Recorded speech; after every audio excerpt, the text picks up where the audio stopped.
This is Gene Krebs. Hi there. Oh. Whoop. Whoosh. And we're high on Ohio. I frequently try to impress upon my students today that they need to think about what it is we know scientifically in medicine, what we don't know, and what it is we believe. And I also try to impress upon folks what Father Polakowski used to tell me. Doctors have a problem frequently in that they confuse what they know with what they believe. We go through a number of things in medicine and we talk about what is known about that procedure or about that treatment or about that disease, what is not known and what is believed. And we talk about how rational treatment very frequently would be different from what we in the United States are doing in that disease. Rational treatment being practicing what it is we know. And I give a number of examples of things that we have believed in medicine, believed to the extent that we thought we knew it, and ultimately a few people, sometimes people who are highly criticized for questioning it, ultimately were proven to be right. And what we believed was actually wrong and was actually inappropriate, and in some instances, in the case of the Halsted mastectomy, for perhaps 40 or 50 years, we were harming people. Some of the major problems in medicine are not going to change until doctors and patients are starting to be interested in changing them, into bringing a little bit more rationality to the practice of medicine, especially focusing more on prevention of disease.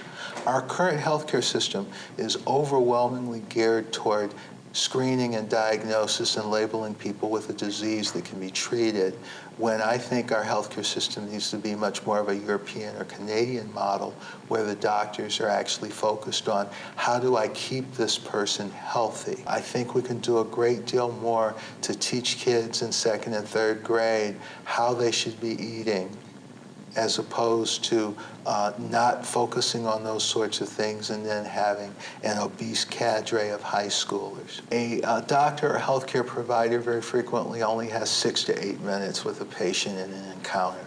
And that's really unfortunate. I'm very concerned that our current healthcare system is so overburdened with diagnosing and treating and charging for that treating that it's actually going to ruin the economy. That's one issue, but it's not helping the patients either. We spend an awful lot of money on healthcare.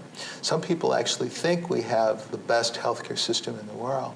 Truth be told, if you're wise enough to know how to use it, it probably is the best healthcare system in the world.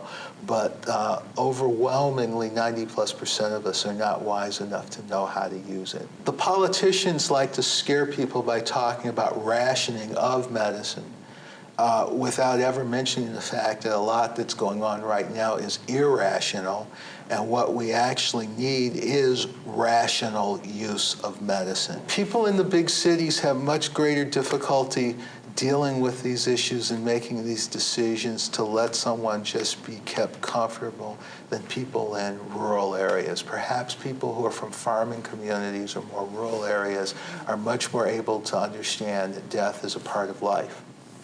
Whereas people in big cities, especially people in the Northeast and West Coast, every death is somebody's fault. I will tell you, while I support the Affordable Care Act, it's my feeling that the Affordable Care Act didn't go far enough.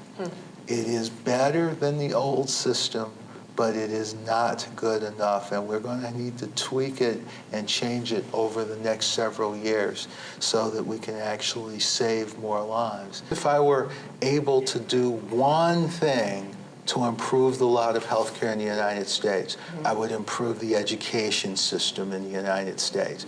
If we had more people who are able to read and write, more people who understood about healthful habits and so forth. Now, I've got great data when I do these epi studies that people who have a college education have a much better life in terms of health care than people who have a high school education, who have a much better life than people who have just an 8th grade education. There's something about education that prevents disease.